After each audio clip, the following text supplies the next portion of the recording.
Welcome to the WalterFootball.com podcast. This is episode 373. We're going to be talking about 2022 fantasy football busts, joined once again by Kenny Ortiz at Fantasy Jabber, the vice president, and very well dressed. Kenny, how are you? Well, I literally just came from the office. I didn't even have time. I busted right down to my laptop because the people are important. And as you know, I am a man of the people. So I'm feeling great. That's right. Yeah, I'm excited to talk about fantasy football. Before we do, please hit like, subscribe, hit the bell icon, comment below, share this video, visit the link in the description for the merch store. If you're watching on YouTube, you may see how well Kenny is dressed, but I am dressed well also because I'm wearing a WalterFootball.com t-shirt. So you can get one of those at the merch store. That would help us out a lot. So we were talking about before the show, we were talking about 5 or 6 busts each, going from least busty to most busty. I don't know if that's the correct way to say it, but that's what we came up with. So I thought, Kenny, you would lead off and then I would go and we'd rotate. So who is your number 6 fantasy football busts for 2022? Okay, quick caveat. I haven't looked at any advanced ADP, so I have no idea where. I'm doing this largely based on I'm guessing who I think where they're going to be drafted. Right, that's what I'm doing. And if you say someone's a bust, it doesn't mean I think they suck. It just means I think they're not going to be return the value of where they're likely to get drafted. People always say this on Twitter. Oh, he's not a bust. It's like I didn't say he was a total sucked. Okay, people relax. Anyway, so those are my caveats. Okay, my number 6 bustiest player for 2022 is Kyler Murray. I figured I got to have at least one quarterback on the list, and he's the least bustiest because honestly, quarterback's the least position that I'm concerned about, to be honest. Other than obviously kicker, but I like Kyler Murray as a player. I really do. I think he's a great player. I really like his game. I like the Arizona offense in general. I just foresee that he's going to be drafted I think people are going to look at him like he's a top 5 quarterback. And he's produced as a fan. He's been a reliable fantasy quarterback. I could easily see him finishing outside of the top 10 this season for 2 reasons. Partially because I think Arizona just in general might take a step back. Partially because of DeAndre Hopkins' suspension. Partially because of some players that have played really well over the last year or two that I don't think will probably play as well, particularly along the offensive line and skill position. I also think their schedule is going to be a little tougher this year. And I don't know if they're I just don't know if they're going to be a team that I really am going to trust their offense to be great. They're still going to be good, but not great. I just think maybe I'm wrong. Maybe we'll get to August and Kyler Murray's not being drafted, but I think he's going to be drafted as a top 5 quarterback. And I think it's highly likely he's outside of the top 10 and doesn't even return QB1 value. I can easily see him being maybe 8th or 9th, and then maybe even as low as 12th or 13th amongst quarterbacks. And not because he sucks. I just think the circumstances will be goofy for the Arizona Cardinals. And I think, honestly, I think they're probably going to miss the playoffs. I was looking at the schedule today. I don't think it's likely they're a playoff team based on that division. Am I frozen? I feel like I just you're frozen, but I can still hear you. All right, I'm frozen, but for some reason, I'm just going to keep. Oh, there I go. There you go. Anyway, so I think Kyler Murray again doesn't suck terribly, so he's not higher on the list. He's my 6th bustiest player. Well, I think you could argue that all fantasy quarterbacks are busts. At least in the top 10 or top 12 because they all go so early. I was looking at ADP today. I love Josh Allen, but he was going in 2nd round, and I'm like, that's crazy. I don't know how you take a quarterback that early. Right. Yeah. Just wait on quarterbacks. Tom Brady's ADP, I think, is 11th round. So just wait until the 11th round and get Tom Brady or something. With Kyler Murray specifically, I think you make some really good points. I'm also down on Arizona this year. I loved Arizona last year. I had them at 50-1 to win the Super Bowl, and that looked great when they were 7-0. And then in the span of 4 days, they lost J.J. Watt, Kyler Murray, and DeAndre Hopkins to injury, and I just was crying myself to sleep. But with Murray, I think losing Hopkins for those 6 games definitely means a lot. They got Marquise Brown, but he's not going to be Hopkins. And they lost Chase Edmonds, who's it was a good safety valve out of the backfield. If James Conner goes down, which like he can't stay healthy, suddenly they don't really have much of running back. They have Benjamin like ready to take over. So I am down on Arizona as well. I don't have any quarterbacks on my bust list, but there easily could be several. Like I said, I think people take quarterbacks too early. My number 6 bust is Robert Woods. I see him going in the 5th or 6th round. I think he's like early 6th round on Fantasy Football Calculator at ADP right now. And that's kind of close to where he was going last year. Like he was going like late 4th, early 5th last year. I think this is way too early. Like in Sean McVay's offense, you could at least argue, with Matthew Stafford, Woods is going to get a lot of looks. But in Tennessee's offense, it's run heavy. Also, Woods is coming off a torn ACL. He may not be 100%. It's going to be a running theme here. For like 3 out of the top 6 busts of mine have ACL issues. So with Woods, I just don't trust them being healthy. I think you could also put Treylon Burks here as well. The Titans drafted Burks at number 18 overall, and I like Burks at Arkansas. But I heard that in practice so far he's had trouble breathing because he's out of shape, and also he's been dropping passes, so it's not a good look, especially for a receiver in a run first offense. So I'm bearish on all Tennessee players this year. Like maybe not Derrick Henry because he's so dominant, but the Tennessee passing offense I don't like at all. I mean, it's hard to like an offense like Tennessee's or the passing game like Tennessee's, right? It's just different. They intentionally don't want to throw the ball, right? They intentionally want to. And Ryan Tannehill is always an implode machine ready to happen, as we've seen multiple times over the last couple of years. So, yeah, I totally agree. I generally would be not okay with Tennessee. And if I'm hearing a bunch of bad reports coming out of camps on players, that obviously doesn't bode well for their stock going forward either. Yeah, at least they had AJ Brown last year. Brown's great, but now they don't have him, so that passing offense can be worse. Andrew Paul asking, you going to do week 1 thoughts next week on the week 1 lines? Jacob should be back next week, so we're going to be talking about the week 1 spreads and what we think about them next week. All right, so Kenny, who's your number 5 bust? By the way, I don't think you should give Jacob weeks off. You got to tell Jacob, listen, no vacations for you here, bro. I'll fly to New England and drag him in front of the camera. That's right. Okay, this was another weak sauce one, but I just was thinking about what again. I haven't looked at ADP at all, so I have no idea what the advanced ADPs are on this. I'm just guessing. I am guessing based on what I'm looking at that Chase Claypool is going to be drafted way higher than I think he should be drafted.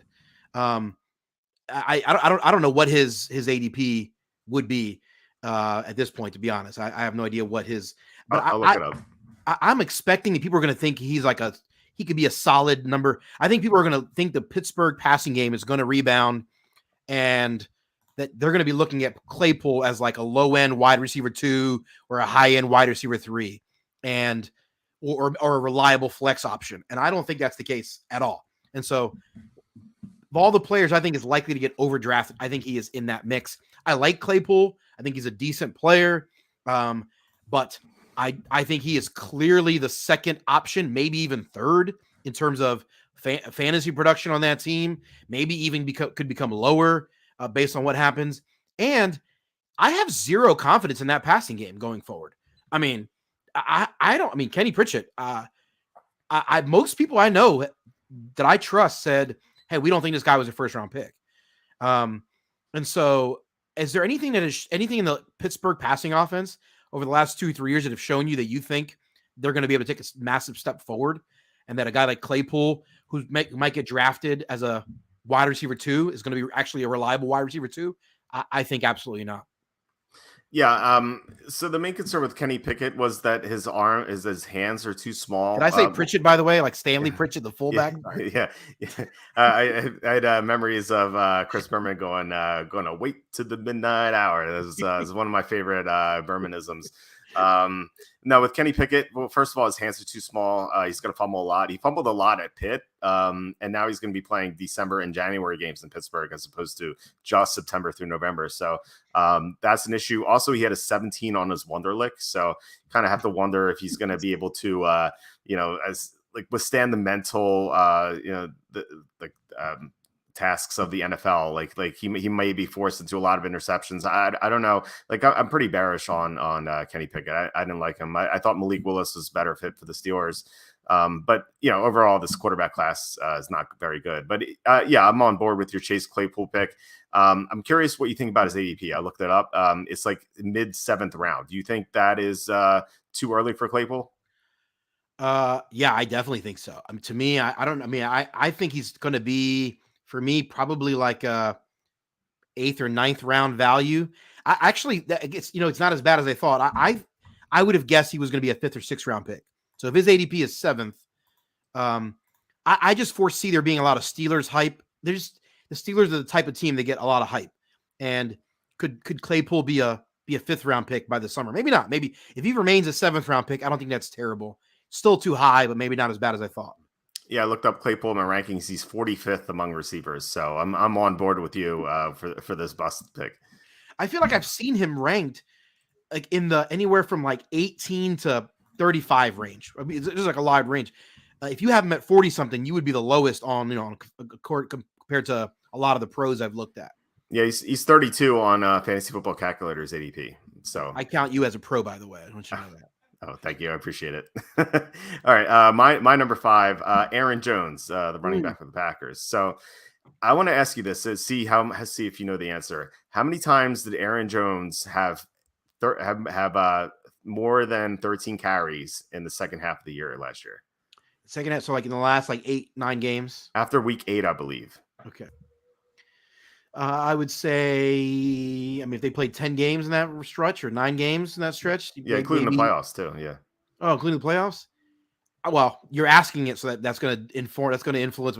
If you hadn't asked it, if I was just guessing this on my own, I would have said in 10 games, no doubt he probably got 13 carries, 8 out of 10 times. More than 13 carries. Okay. Well, knowing that I asked the question, what do you think the answer is? I know. Now that you asked the question, it makes me think right. 4 times. 0. He had. Whoa! Yeah, he had more than 13 carries 0 times after week 8 last year. It was AJ Dillon getting a lot of the workload. Aaron Jones is Aaron Jones is catching passes out of the backfield. Like he would get like 3 to 5 receptions per game, but he was not getting carries. It was AJ Dillon down the stretch. Interesting. Yeah, right. And Dillon is an impressive runner. He's not the receiver that Jones is, but he's a really good runner. And so I think the Packers, this is a true timeshare. Like Jones is not 1 and Dillon's not 2. This is 1A, 1B. Right. So Aaron Jones' ADP is early 3rd round. Like you can't take a running back that early and expect them only see 12 to 13 carries from him each game. That's way too few. And I'm kind of looking at his stats. He had games. I'm going to read you off the number of carries he had. Starting in week 9, he had 12, then 7, 10, 5, 13, 12, 8, and then 12. Like that's not a 3rd round running back. I don't care how much he's involved in the passing game. You just don't take that. You don't take that in the 3rd round. So Aaron Jones is my number 5 bust. Yeah. Wow. That's an interesting. It's interesting. I didn't consider that he had that few carries, because he's getting catches, he's still got the fantasy number. So it's easy to not realize that the team has faded him in the running game. Yeah. And this early 3rd round ADP is standard. It's not PPR. Like if this is PPR, you could maybe make the argument for it, but especially with Devontae Adams gone, like those catches have to go somewhere. But in non PPR, 3rd round's way too early for this guy. Yeah, I agree. Okay. Who's your number 4? Okay, I want to make sure. Do I have 6 or 1, 2, 3, 4? Okay, I just want to make sure I actually had 6. I gave you to make sure I'm like, wait a minute, did I have the wrong number? Okay, I'm all running backs from here on out. So, because that's really all that matters. Okay, my 4th bustiest player coming in the next year will be Leonard Fournette, who I see him on Fantasy Pros. I see some guys ranking him potentially in the top 10. I think he's somewhere in anywhere from like the kind of 12 to 16 range. That means people are drafting him as a low end RB1, high end RB2. What? Like what? There's no analysis needed. Like, what are you talking about? Are you really have watched this guy's career and watched the kind of player he is, incredibly inconsistent, streaky player, and you're going to think to yourself, that's the guy I'm going to draft. Like if you're drafting a low end RB1, or like if you're drafting like late in the first round, or you're drafting up in the high second round, you're not seriously thinking about Leonard Fournette, are you? And I don't know what his I don't know what his ADP is, but like am I seriously thinking about Leonard Fournette in the third round? The answer is no. Like, so like the fact that he's like, there are a lot of guys that they're basically our fantasy pros telling you, if you end up with Leonard Fournette as your RB1 and you got a stud wide receiver as your RB1, as your wide receiver one, your team's going to be fine. Like the way he's ranked, that's in essence what they're telling you. If you get a stud wide receiver and you get Leonard Fournette as your RB1, your team's going to be fine. And I'm here to tell you, if you have a stud wide receiver and Leonard Fournette is your RB1, your team is not going to be fine.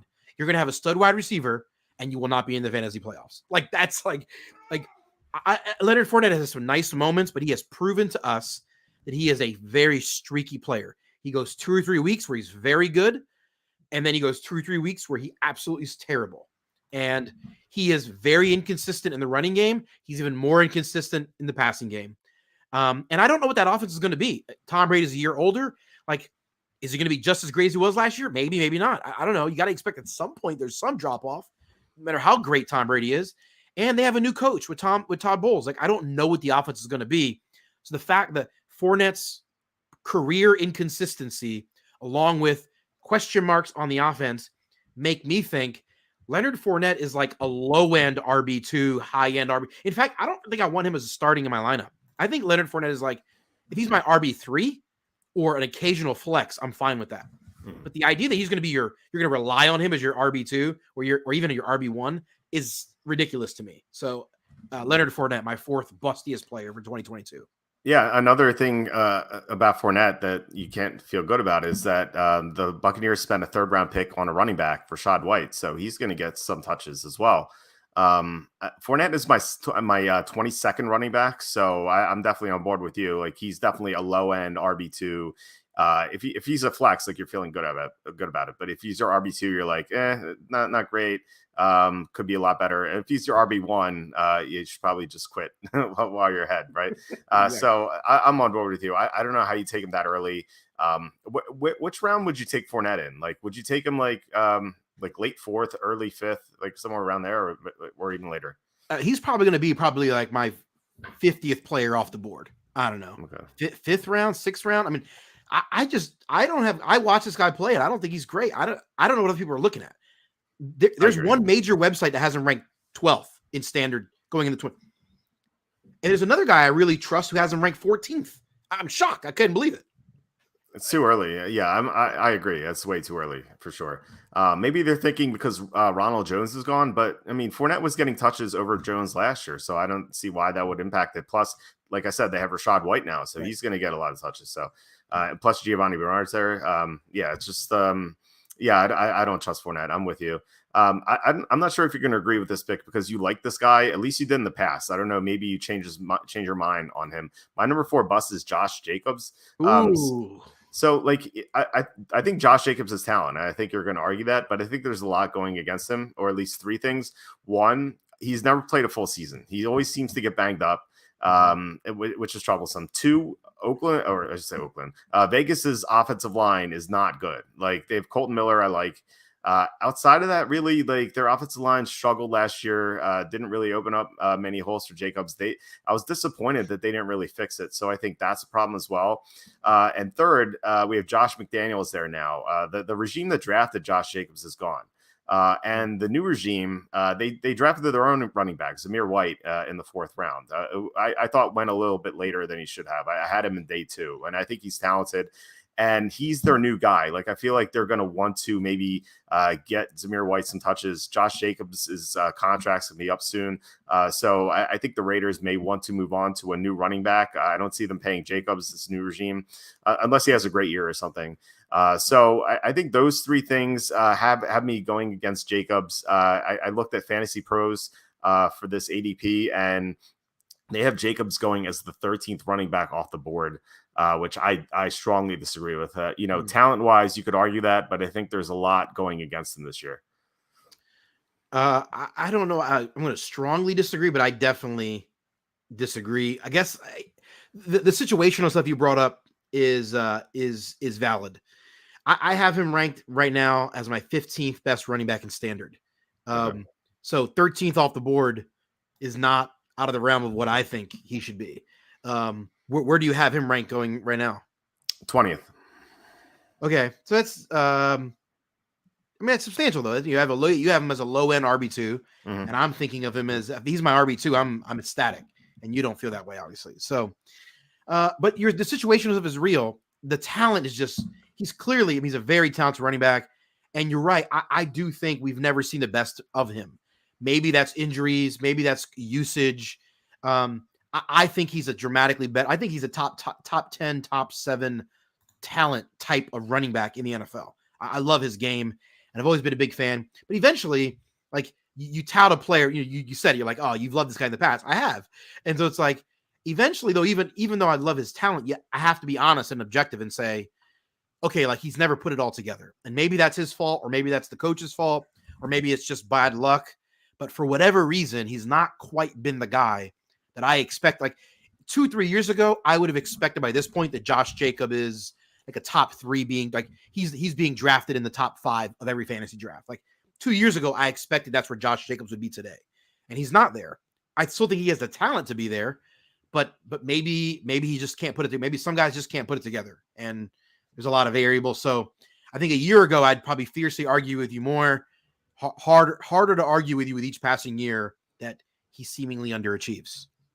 I think some of it has to be the offensive line. I know you hate the stat. You absolutely hate the stat, and you're probably going to yell at me. But yards per carry, like I hate comparing running back A to running back B for yards per carry. But I think using the same running back, I think maybe tells a different story.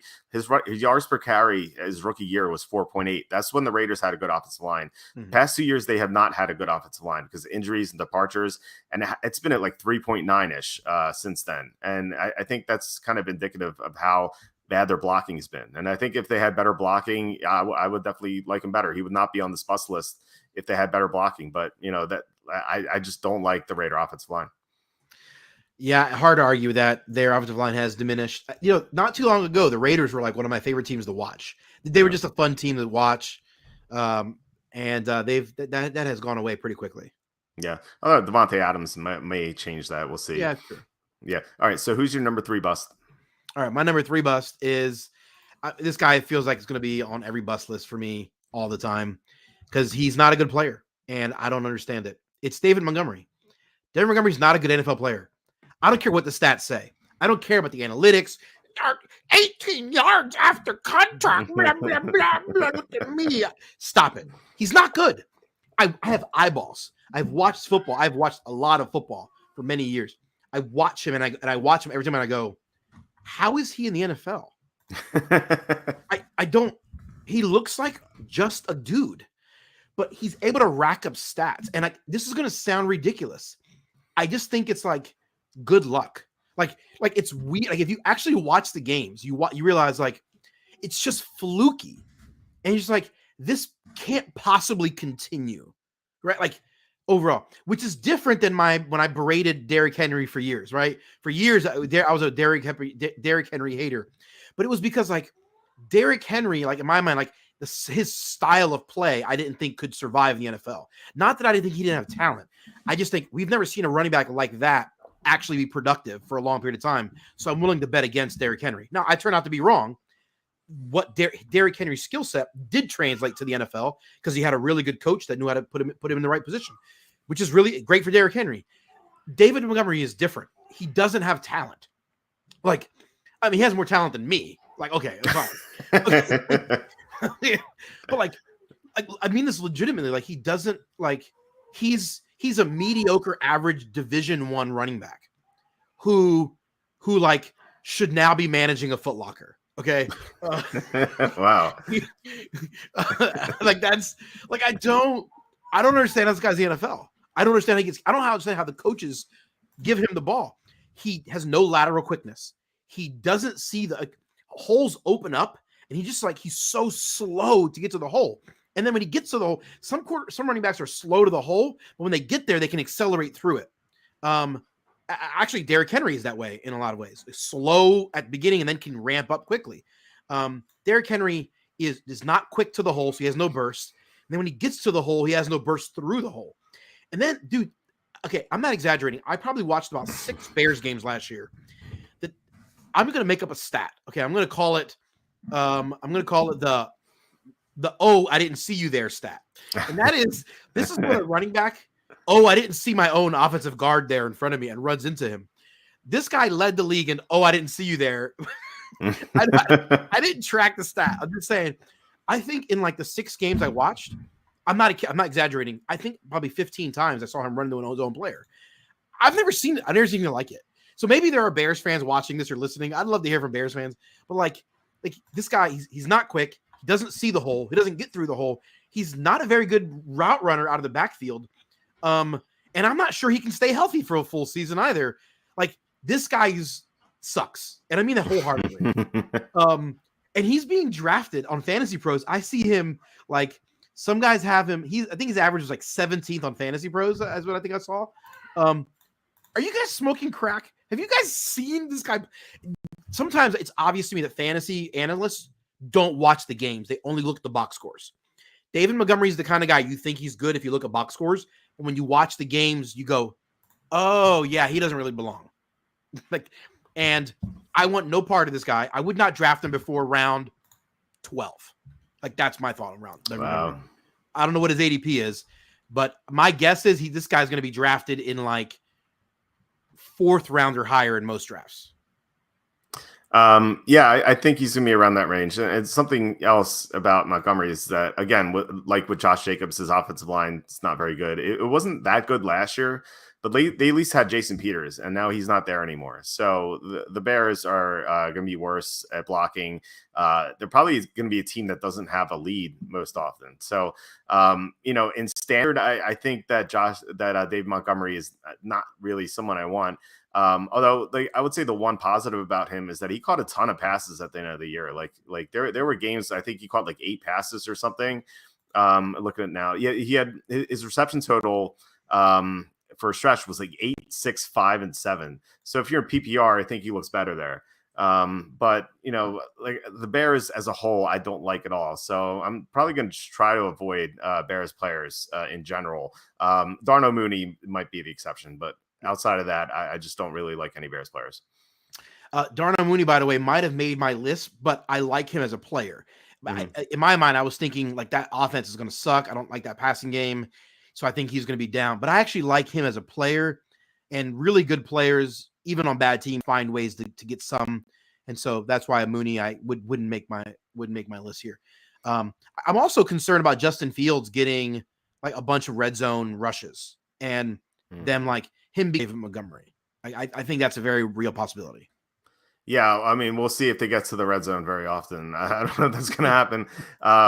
We're not going to do win total over unders in the next couple of weeks. Actually, probably in 2 or 3 weeks, we're going to do them.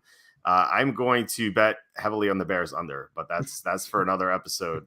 All right, my number 3 bust. So you said you have no more non-running backs. I have one more non-running back, and it's Chris Godwin. I love Chris Godwin as the player, but he's coming off a torn ACL. Not only is he coming off a torn ACL, he's coming off a torn ACL that happened in the middle of December. So he's not going to have a lot of time to recover. I think he's going to be overdrafted. We see this all the time where he's going to be back. Like, oh, he might be back for week 1. They're going to talk about it. And maybe he will play in week 1. But we see all the time that the players return early from torn ACLs, especially running backs and receivers, especially receivers. And they just really struggle, and they suffer lots of like other injuries. He's going to have like a calf strain like for 3 weeks, and he's going to have a hamstring pull just because he's overcompensating for that knee. He's just not someone I want to have a part in, and he's being drafted in the 4th round right now. I think that's way too much of a risk for a player coming off a torn ACL. I if Chris Godwin were healthy, I'd love to have him on my roster, but given that he's coming off that injury, I don't want any part of him. Totally agree. If you told me, hey, like He had surgery. Everything's going well. He's recovering well. He's definitely going to play week 1. Okay, I know. Like he's definitely healthy enough to play week 1, but he's definitely not healthy enough. He's definitely healthy enough to play week 1, but he's definitely not healthy enough to be himself by week 1. Like that, I know. Right. And so for me, like I think I actually have him. I have a list. I have a group of players that I haven't ranked yet. That I just have him like in a side bucket. That I'm not sure what to do with him yet, and he's in that bucket. But right now, I have 28 wide receivers that I know for sure I would put ahead of him. Mm-hmm. And then I've got a bucket of about 12 receivers that I'm not sure. I haven't quite ranked them yet. I'm not sure where to put them. He's in that range. So the highest I would have him is 29th, maybe somewhere maybe as low as 40th. Like that's probably going to be my range. And so where did you say he's going right now? What's his current ADP? His ADP is 4th round. Yeah. I mean, to me, it's like, if I throw in, running backs, if I have him at 35th, even let's say 30 running backs, a few tight ends and running backs in there, a few quarterbacks and running back, like to me, he's like the 80th player off the board. I would feel comfortable with maybe 8, so what's that? That's like round 6, 7. Yeah. Am I doing good math there? Yes. 80 divided by 12. I don't know. Yeah. He's my 46th receiver, so I am even more bearish on Chris Godwin than you are, and you're not even high on him. So yeah, I don't know who's taking him in the 4th round. I think that's a huge mistake. All right, so we have on Fantasy Pros. His average on Fantasy Pros right now is 25th receiver off the board. Yeah, that's still too early. It's still way too early. Yeah, obviously he's better in PPR, but yeah, I don't want him because he's like, I'm sure there's going to be some positive news on him in training camp because that's what training camp is dog and pony show. Like people are like, oh, he's healthy. I'm not going to trust it because, like I said, a lot of other injuries are going to pop up. I'd be surprised if he plays more than 10 or 11 games this year. I think he's going to be injured a lot. So that's not someone you should draft early. All right, so we have 2 busts left. I wonder, we haven't had any duplicates yet. I'm wondering if we will in the top 2. So who's your number 2 bust? This is like one of the nicest guys. Like this guy is like a great story. I hate ripping on him, but he deserves to be ripped on. And it's James Conner. James Conner, number 2 bust for 2022. There are so many reasons why people are going to love James Conner. Like they're just going to love him. One, Chase Edmonds is gone. Chase Edmonds is in Miami. No one's cut into his work total or his carry total.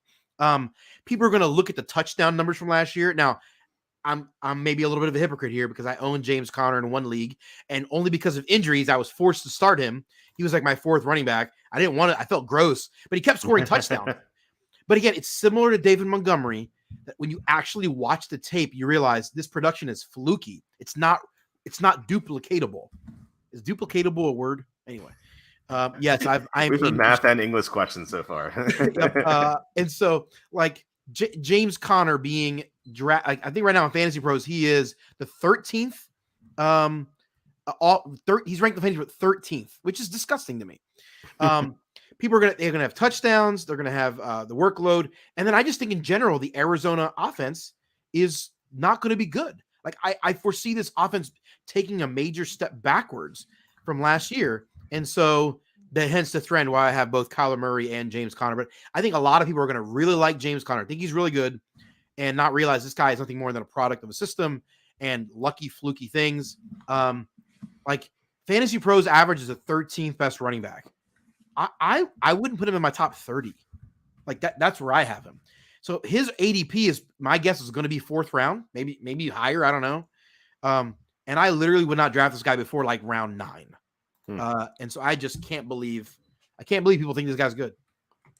And he's never played a full season either. So like there's definitely injury risk with him. Like last year he missed 2 games last year. Not a huge deal. He missed 3 games the year before. He missed 6 games the season before that. So, it's going to be tough for him to stay on the field. He's shown no proof that he can do that for a full year. So I'm with you. And as you were talking, I was kind of wondering, like, why is James Conner not on my bust list? Like he probably should be. He's like he's the type of guy like I don't like. I mean, he had a really good year last year. He played 15 out of the 17 games.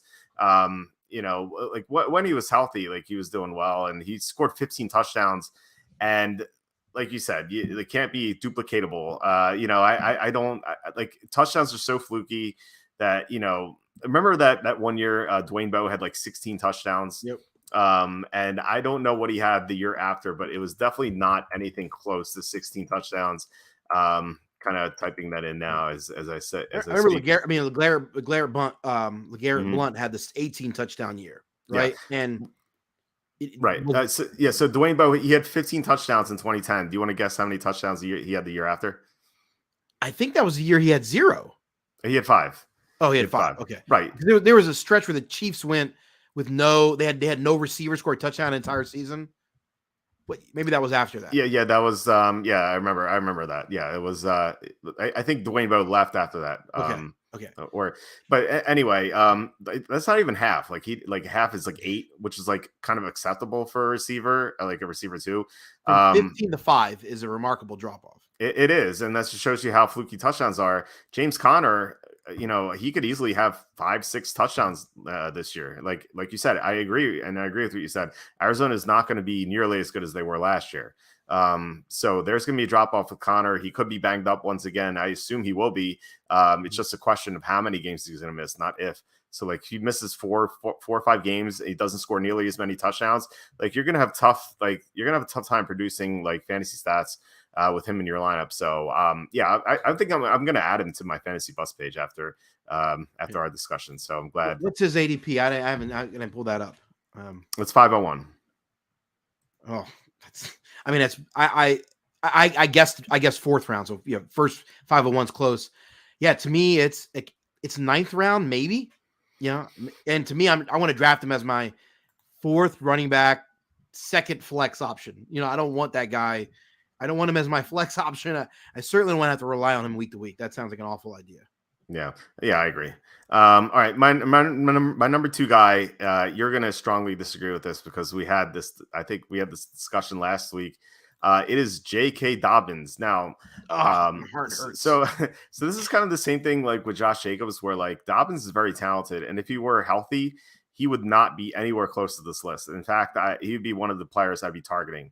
But he's coming off a torn ACL, which is not like the end all be all, but this kind of reminds me a little bit of the Saquon Barkley last year, where people were drafting Barkley at the end of the 1st round, beginning of 2nd round, and it looked like great value at the time. And I actually, when he fell to, I think he fell to like the 2nd round of one of my fantasy drafts, and someone took him, and I'm like, that's pretty good value. I like that. And then he just couldn't stay healthy because of the torn ACL.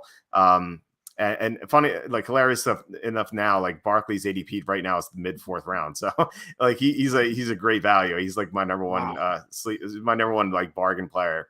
But anyway, with Dobbins, I worry about him staying healthy. His ADP is the 3rd round, which is way too early for me to take a running back coming off a torn ACL. Now, like maybe you could say, okay, he tore his ACL early. He's going to be ahead of the schedule, right. But it doesn't sound that way because 2 things. One, John Harbaugh said that Dobbins could begin the year on the PUP list, which is troubling. And also the Ravens tried to sign Melvin Gordon. They couldn't get it done because Denver re-signed Gordon, but then they signed Mike Davis. And like Mike Davis, obviously not a good player, but the fact that the Ravens wanted to sign Melvin Gordon kind of speaks volumes, I think, about Dobbins' status. Like, I just think that this ACL tear isn't as clean as maybe some others can be. I think there might be some issues with it. So he's just someone I want to avoid right now, especially if he's going in the 3rd round. Hard to argue with the points you brought up. I just freaking love this player. this is before the ACL, of course. I watch him play and I just think star. Like he's the anti David Montgomery. Okay. Like right. Dobbins can literally do everything. He's really a total back. He does everything well. And I think he's got the talent to be a top 2, top 3 type running back. Love his style of play and I love the offense he's in. I think he's got a good offense for his skill set. I like what's around him. But if he's not healthy, all that goes out the window, right? I mean, at the end of the day, if there's even whispers of him, and I hadn't heard him starting on the PUP list, like if there's even whispers of that, that's very bad. That's a major red flag. them trying to sign another running back. I mean, the Ravens they've had kind of a history of having a trio of having multiple running backs. Like maybe that doesn't concern me as much, maybe a little bit. But whispers of him starting in the PUP list certainly would be a cause for concern. My hope would be is that it totally kills his stock, and then I can scoop him up late in the draft. Because even if he's not healthy, he's the kind of player what if he's healthy enough to play in the second half of the year and be very productive? Like then he could be a league winner, right? Like if you're able to draft him late enough and you're able to, if you got enough depth where you can sock him away and not use him, maybe by week 5, 6, maybe as late as week 7 or 8, he comes back full strength. And now you've got this powerhouse running back in your flex spot going into the fantasy playoffs. Like, I think that would be an ideal scenario. I think Dobbins could end up being a big bust, or can end up being actually be a really good value based on where he ends up being drafted come August. Yeah, you make a good point. I mean, like if he falls far enough, I'm going to take him. Like this bust designation is based on his ADP. But if he falls, like all the players on my list, I would draft at some point, but I would not draft them like anywhere close to where they're being drafted now. Right. Except David Montgomery, I would not draft him anywhere. But even last pick, you wouldn't take David Montgomery at the last pick? Okay, on the very, very last pick of the draft. Okay, yes, pick 161. I'm gonna have to. We're in 2 leagues together. I'm gonna have to collude with all the fantasy owners to like not draft anyone. Like everyone has to not draft Montgomery, and I'm gonna hold you to your word. Like it's gonna be like 14th round, and you're gonna take him, and then I'm gonna call you out on it. Great. All right, man. All right, who is your number one bust? My number one bust pick. I feels like he's gonna be the whipping boy. He's the easy whipping boy. Is Cordarrelle Patterson. Cordarrelle Patterson. First of all, is he a receiver? Is he a running back? Is he a safety? I don't know what position he plays these days. Patterson fell into the ideal spot last year. I mean, the perfect scenario where the coach figured out they're going to use him well. And early in the season, they were feeding him. Like it wasn't fluky at all. It was like they came out and this guy is legitimately their number one running back, and is also lines up in the slot and lines up kind of as a split end, almost like a tight end hybrid. Like they were really they were doing all sorts of exotic things. It became clear by midseason, teams figured it out, and Patterson's production waned and his usage waned. However, when you look at the fantasy stats were still there because he still scored some touchdowns late in the year, and those are fluky. I look at commitment to usage. That's what I think of. The Falcons were committed to using him early in the year, but it was obvious by the time they got to week 6 or 7, they were not as committed to him as they had been earlier in the year. By the time they get to week 10, 11, 12, he was a gadget player again. He was very much a gadget player, but the stats look consistent enough, and the overall stat picture looks really good. And there's enough talk about how good he was. He definitely is our running back of the future, blah, blah, blah. They let Mike Davis go. So that's going to be there's going to be enough talk around Patterson that people can convince themselves that he is a legitimate fantasy running back in the NFL. And he's not.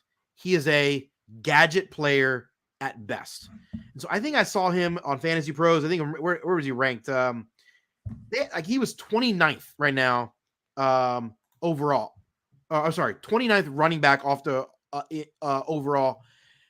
And so I don't know where that puts him ADP wise, but is his ADP going to be 5th or 6th round for a gadget player on a bad team? A gadget player on a bad team is a 12th or 13th round fantasy pick, not a 5th or 6th round, or God forbid a 4th round. Right? I mean, I could foresee there being enough talk where he's the kind of guy that people will convince themselves that he's actually of value. For years, he just wasn't used right. Finally, he found a team that knew how to use him. No, they found a team that knew how to use him for 4 weeks. Okay, people, that's it. Okay, don't fool yourself. This guy's a 12th round value going in round 5. Stop it. I don't disagree. He's I think he's 34th or the 35th in my running back rankings, which is probably too high. I just don't like any of the other Atlanta running backs. Like I just didn't know what to do with them. Do you have any interest in the other Atlanta running backs, given that you don't like Patterson? Like there's Damian Williams or Tyler Algier, who's the 5th round rookie. At current time, no. I mean, to me, Kyle Pitts is the only player on that team that might have any value. I want no part of the rest of that team. Uh, well, I don't blame you. I mean, that team's gonna be miserable. I said I like the Bears under win total. I definitely like the Falcons under win total. I think their win total's 6. I think I don't see how they get to 6 wins. I think they're one of the worst teams in the NFL. They also have bad blocking too. Their offensive line has not really improved, and like Patterson's not gonna have the blocking. Like he's gonna make some big plays for sure. That's what he does. But the consistency is not going to be there, especially without Matt Ryan. I mean, like we both trashed Matt Ryan last week, especially you. Like you hate Matt Ryan, but like he's better than Marcus Mariota, right? So I don't like Atlanta's chances at all. Just clarification: I don't hate Matt Ryan. I hate people who love Matt Ryan. Okay, I think that's better. My number one bust. It's funny that we had no duplicates. Like we didn't like compare notes. I feel like we didn't compare notes at all before this. I didn't even know how many busts you had. Like I matched it up with your number. But yeah, we had no duplicates. My number one is Ezekiel Elliott. His ADP, and I'll give this to Patrick, who said this. My top bust is Zeke. So his ADP is 211. That is way too high for Zeke Elliott. Like I don't know what's happened to him. He's had weight issues. As Patrick said, he's looked like he's running a quicksand the past two years. He's just not the same running back. I think people remember in 2016 when he was a rookie, he had an amazing rookie year running behind a great offensive line. Dallas's offensive line has not been nearly as good as it was back then, and it's going to be even worse than it was last year. Although last year was like pretty good, but they lost Lyle Collins and they lost Connor Williams, so 2 starters on the offensive line who are gone. They drafted a tackle in Tyler Smith, but who knows how he's going to play? He's just going to be a rookie chosen late in the first round, so he could easily just not be a good player. So Dallas's blocking is going to be worse, and we've seen Elliott before his weight gain have bad blocking in front of him, and he just like doesn't produce up to expectations. Now he's going to be a player who's overweight, as Patrick said, running a quicksand, and he's going to have bad blocking in front of him. And you have Tony Pollard. I feel like Tony Pollard is just going to steal more and more touches each week. I like Pollard a lot. Like he's a great home run threat. So I don't like Elliott at all, especially in the second round. Like even in the 4th round, I'm like I don't really want him there. I'd rather take someone else with better blocking and more upside. So Elliott in the second round, I think is insane. Yeah, okay. Where do I have Elliott ranked right now? I haven't done my running back ranks thoroughly. I kind of have like a rough draft, but I actually have him 19th. Where do you have him at? Mine have to be updated. I have him 20th. Okay, so we're in the same place. Yeah, I didn't update it on the site, but I have him 20th. So I think where do I think Elliott? By the way, I agree with everything you just said. There are some we've seen running backs overcome bad blocking. Joe Mixon has been running behind a putrid offensive line and has been still produced fantasy. And if Mixon was behind Dallas's offensive line, I mean, the guy would have, when Zeke came out, I mean, Mixon would have ran for 2,000 yards his rookie year. I mean, I'm just, he's that kind of talent in my mind. We've seen other guys do that. I thought Zeke was that kind of guy. Like I thought Zeke was the guy that could overcome bad blocking. And there's been moments where he has, like, you watch those games, there are moments where you're like, oh, okay, that's the Zeke we all know. Like, we get it. But like they go long stretches where they go away from him. And then there's moments, I didn't think I realized it this past year, Tony Pollard comes in and Tony Pollard looks better. If you took off the numbers you didn't know, if you said, oh, which one of those guys was the 5th overall pick, which one of those guys was which guy went to Memphis? Like if you didn't know, you would say, that guy. But like, oh, I didn't realize that. You would mix them up if you didn't know who was who. Pollard looks like he's clearly the better running back. And so I think it's possible that Pollard completely just takes the lead back at some point in 2022, right? I think so. At least it's going to be like a 50-50 split or something close to it. I really don't see Elliott getting way more touches than Pollard at this point. I'd be surprised. And I like that you brought up Joe Mixon. I actually wanted to get your opinion on this, since not having anything to do with busts. I love Mixon this year. I was curious where you had him, because this is the first time he's going to have a great offensive line in front of him. I mean, he's a top 5 running back probably for me. I've got everything in tiers and buckets right now, but I haven't like fully. So my generic top 5 right now is Taylor, Dalvin Cook, Alvin Kamara, Joe Mixon, Derrick Henry. That's my top 5. Joe Mixon, Derrick Henry, Jonathan Taylor, Dalvin Cook, Alvin Kamara, Joe Mixon at 4. Yeah, I have Mixon number 5. The only player I don't have I have in my top 5 that you don't is Christian McCaffrey. I have 8 right now. I didn't know what to do with him, because if he's healthy, he's definitely one of the top 3, right? But like, is he going to stay healthy? That's a big question mark. It feels like the injuries he's had like really shouldn't be long-term injuries. I think that there's a better chance that he stays healthy than not this year. But I still would have concern if I drafted him. I think you could say that for anyone though. Yeah, that's true. Yeah, McCaffrey, I don't know what to do with. I also just never, obviously in PPR, I'm still willing to roll the dice on McCaffrey. I haven't really thought through my PPR rankings yet. But I think in a PPR, I feel much comfortable. Yeah, it's hard to know exactly what to do with him.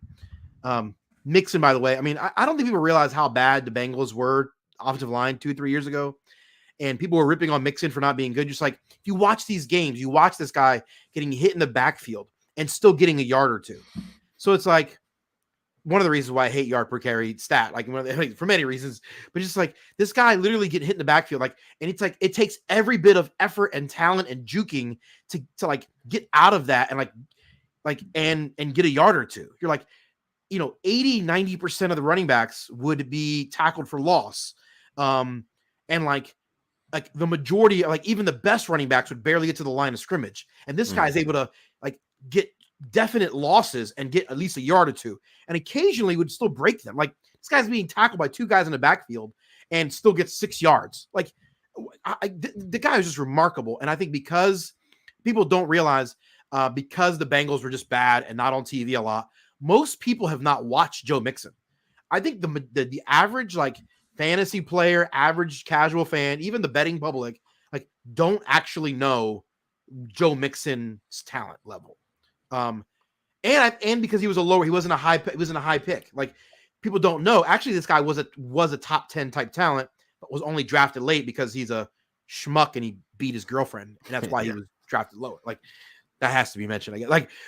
The only reason this guy was not drafted much earlier in the draft is because of the character concerns. Off the field stuff. It's not like this guy was a schlep come out of college. No, this guy was a perennial great college player that likely would have been a top 10, top 15 pick in the first round, if not for the off the field stuff. Yeah, oh yeah, definitely. You mentioned how bad Cincinnati's offensive line was a couple years ago. It was bad last year. Like, it was a little bit better. It was a little bit better last year, but it's still pretty bad. I think last year you had Jamar Chase and T. Higgins and Joe Burrow getting all the attention, and like teams are like, oh, how do we defend all these receivers? And they forgot about Joe Mixon. But like now Cincinnati's offensive line got 3 upgrades, like 3 really good upgrades this offseason. And so for the first time ever, Mixon's going to have a great offensive line in front of him. I have him number 5, and my number 5 running back. I'm wondering if that's too low. I find myself wondering, like, if I had the 3rd pick in this draft, in fantasy drafts this year, like, would I take Mixon number 3? I think I'd be interested in it, because like I figure like Taylor and Henry are going to go 1, 2. I think it depends. But then like you're looking at 3, you're looking at McCaffrey, Dalvin Cook, and then Joe Mixon, Alvin Kamara. I think I would take Mixon if it's non PPR. Yeah, I may have him 4, and I may end up feeling better about him. Yeah, I think I like Taylor, Cook, Kamara, Mixon. That's probably going to be my top 4, and I think you can put them almost any order. Derrick Henry to me is going to be probably number 5, kind of in a tier on his own, and then I think there's a McCaffrey might make it in there for me. It's hard for me to get Kamara lower than 3. He's one of my favorite players of all time. Love his game, love his talent. And even when the situation's not great around him, I mean, this guy had 7, 8, 9 guys in the box at time. 9 guys in the box trying to stop him, and he still scored. So love Kamara. Side note, let's never forget Kenny Ortiz had Alvin Kamara in a fantasy championship where he scored 6 touchdowns, and I somehow still lost in the fantasy title game. That's pretty crazy. I was walking around Disney World, and the guy I was playing in our fantasy league, he sent me a text message. He's like, "Hey, it was a Saturday afternoon game." He's like, "Hey, congratulations on the championship," and I still lost. Can't believe it. That's crazy. I had a better story for Kamara. I drafted him like super late in one year when he was a rookie, and then it was a 1-player keeper league, and so I got to keep him for like a 14th round pick or something. And nice. So I had Patrick Mahomes and Alvin Kamara on that team, so it was kind of nuts. Coach Paul asking, what about Eckler? I know you don't like Eckler at all. Have you changed your mind on him? Yeah, he definitely has shown me that he's better than I thought. I just still don't have confidence. There's certain types of players that I just don't have confidence they can produce for a long period of time, because the history shows that kind of player doesn't produce for a long period of time. And Eckler is both his style and his size. He's the style of player that doesn't produce great for many years to come. So it's hard for me to have confidence. Like, eventually it's going to run out. But I'd be an idiot if I just stayed stubborn and said this guy can't produce, because he's clearly doing it. I think he's probably worth being a top 10 running back. So does that put him at, as a mid-second round pick? Depending on where you put the receivers. I think that's probably, my guess is probably where he would be drafted. And he probably deserves to be drafted there, right? And a little bit higher in PPR. Yeah, he's my 8th running back. So yeah, I agree. And what's funny about Eckler is I was looking to see how many games he's missed, and like, given that he's so small, you're like, oh, he's probably missed like 3-4 games every year.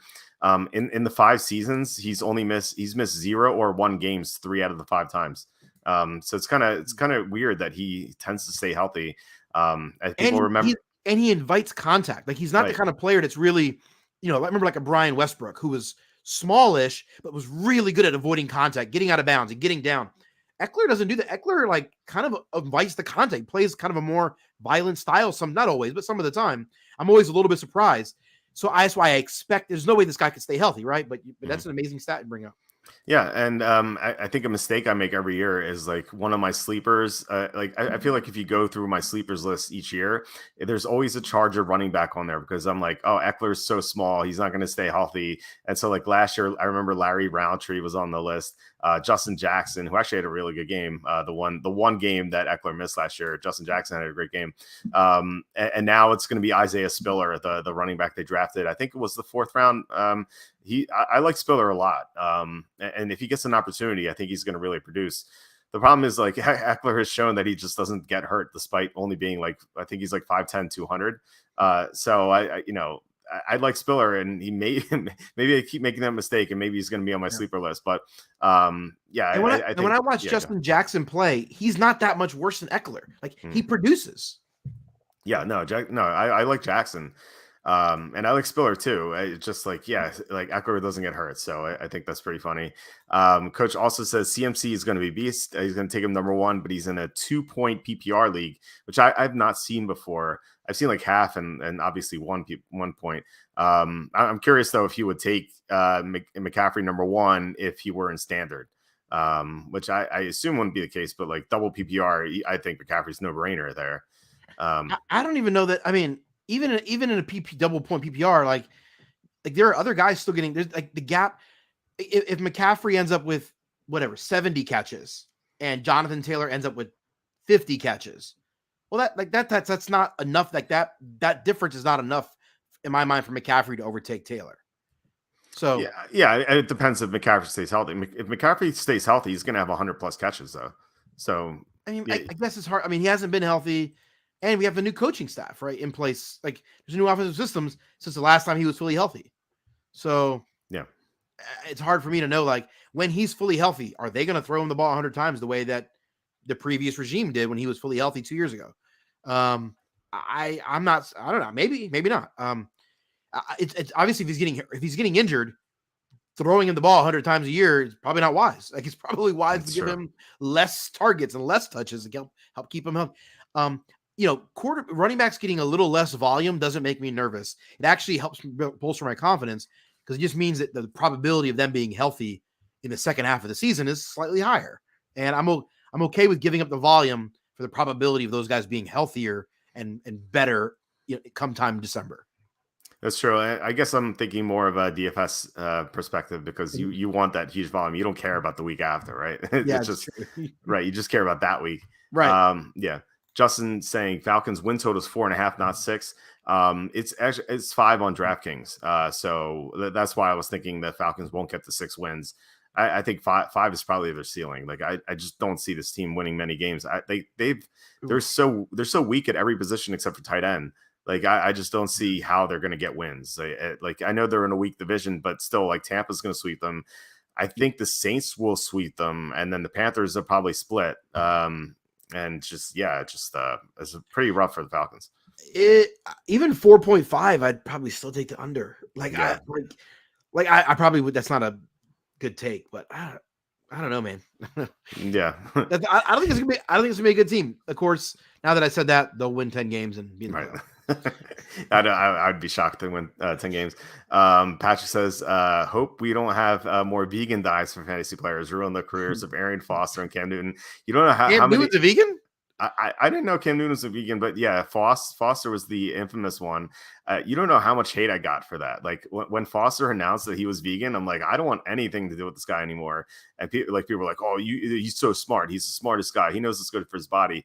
I'm like, he's not eating meat. Like, he's like, this guy's career is gonna be over, and it was like his career really went downhill after that. It's a shame. Hey man, Arian Foster, I had him in a fantasy league and a keeper league.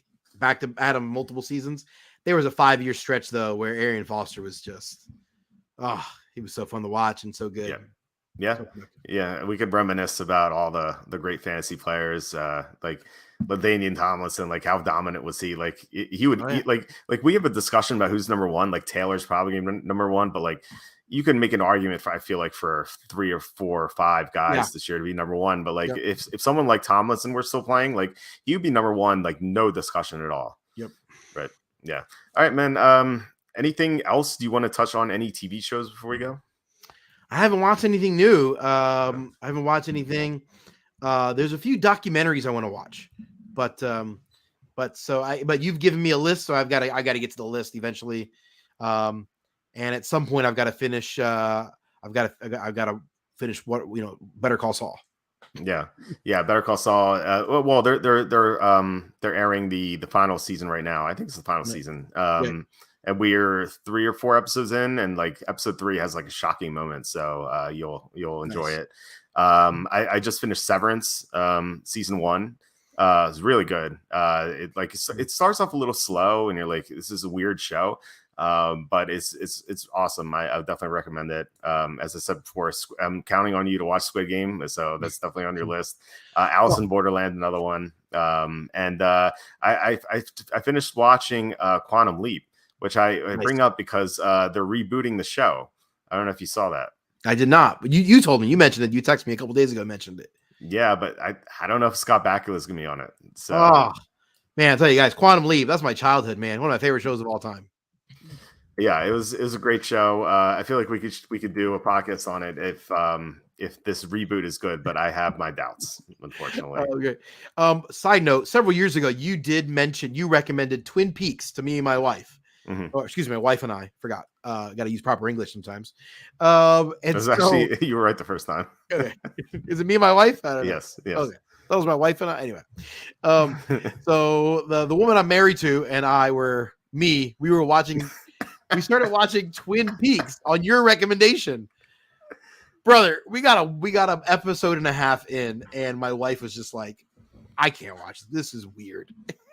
Really, I think it's one of the best shows of all time. So we didn't watch it because my wife thought it was very strange and weird, and she's like, "What is Walt doing? What?" She's like, "What kind of weird taste does Walt have?" I'm like, "I don't know. He likes a lot of the same shows I do." It's one of the weirdest shows of all time. I think it's one of the best shows of all time. I think you quit on it a little too early. Like, you had to get to the dream sequence. and like maybe a little bit further than that. I think it's an amazing show. And they brought it back. I think I mentioned this to you. They had the first 2 seasons back in the early 90s. And then one character says to another character in a kind of like I think it was a dream sequence. She was like, "I'll see you in 25 years." And they brought the show back 25 years later. It was all planned. They brought everyone back who was still alive to tape the show 25 years later. And this is like part of the story. Like, "I'll see you in 25 years." Like David Lynch, who made the show, he planned it all along. It's I think he's a genius. Here we go. Patrick says, maybe hot take. Twin Peaks season 3 is the best season of any TV show. Wow. I think it's up there with season 1 of Lost. I think it definitely is. It was really amazing. Twin Peaks season 2 was like, there were a couple of rough spots. Like David Lynch left for a few episodes, so it got kind of stupid. But the end of season 2 was amazing, and then season 3, I agree. I think season 3 was incredible. So we will disagree, but I think you quit too early though. All right. I listen, I got to do it. Happy wife, happy life. Listen, that's true. If the wifey doesn't want to watch it and would rather watch HGTV, then that's what we're watching that night. We're watching another an episode of Flip This House. Okay. Well, another episode of Love It or List It. That's it. Just. Well, I think Twin Peaks is better than Flip This House or whatever that is. Your wife doesn't make you watch HGTV shows with her? No, we like the same stuff for the most part. The thing is with her, she tends to get tired of stuff. So like we have like 5 or 6 shows we watch. So like, for example, like we'll watch the first 5 episodes of Severance, and she'll be like, "Oh, I'm not in the mood for that. Let's go to The Great, or let's go to Better Call Saul." And then like we'll watch 5 episodes of Better Call Saul, and she's like, "I don't want to watch this for a couple of weeks. Let's go back to Severance." Like, so it's like, it's fine. Like at least we have like good shows, like a variety of good shows to watch. Right. But if we only had one, I'd be like pretty angry about that, because I don't want to watch Flip This House. And Patrick says, watch the final finale season 5 Better Call Saul a few days ago, and it was incredible on pins and needles. Yeah, there's one scene in the finale season 5 that will have you on pins and needles for sure. It's incredible. I forget the actress, but Jimmy McGill's girlfriend. I don't know the actress's name, but she was incredible in that scene. So was everyone else, but I thought that was great. He just mentioned, one of the watchers here mentioned season 3 of Twin Peaks being the best season of television show of all time. I've never thought about ranking just seasons, right? Usually we're ranking an entire series. If I was just going to rank a season of a television, what would be my number 1? I'd have to really think about that. Well, let's do an episode later this summer. All right. I'll have to. All right. Sopranos and The Wire, in my mind, are the best 2 shows of all time. A lot of people could throw. There's so many shows that could be in the mix. Yeah. But like The Wire had one season that was really clunky. It was just like terrible. Season 5. Yeah, and then like, or it was what was the season where the reporter? Like, yeah, the season 5. He's making up this. It was just so bad. Even season 2 was a little down from season 1, but season 3 came back amazing. So like, I think The Sopranos, you could say the same thing. So I think if I had to spend some time thinking about what are the best seasons, because I think there's probably some television shows that would not make my top 10 or even honorable mention for greatest television shows of all time, but maybe there's a season that would like be in the conversation because that one season was so amazing. Okay, yeah, let's do an episode later this summer on that, and let's also do an episode of worst seasons of great TV shows. I think we all know what's the number 1 there. Number was 1 and 2. I think we know, but maybe the other 8 in that top 10 would be interesting. So, I guess that's it. Do you have anything to plug? No, feel free to follow me, Twitter @FantasyJabber, and I'm always like the trolls. So bring it on. Sounds good. I love trolling. I started trolling on Twitter too. It's a good time. I'm at walterfootball.com. We have actually just posted our 2022 NBA mock draft. The lottery, I believe, is tonight, so that may change. And let's go Magic. it's exciting. So yeah, the mock draft will be updated tomorrow. Our 2023 NFL mock draft updated today. Charlie Campbell is posting his why the slide and why undrafted, which is phenomenal. Definitely check those out. And season previews will start probably in about a few weeks. So definitely look out for that. Otherwise, please hit like, subscribe, comment below, share this video, and visit the link in the description for the merch store. Kenny, I will talk to you later. You know,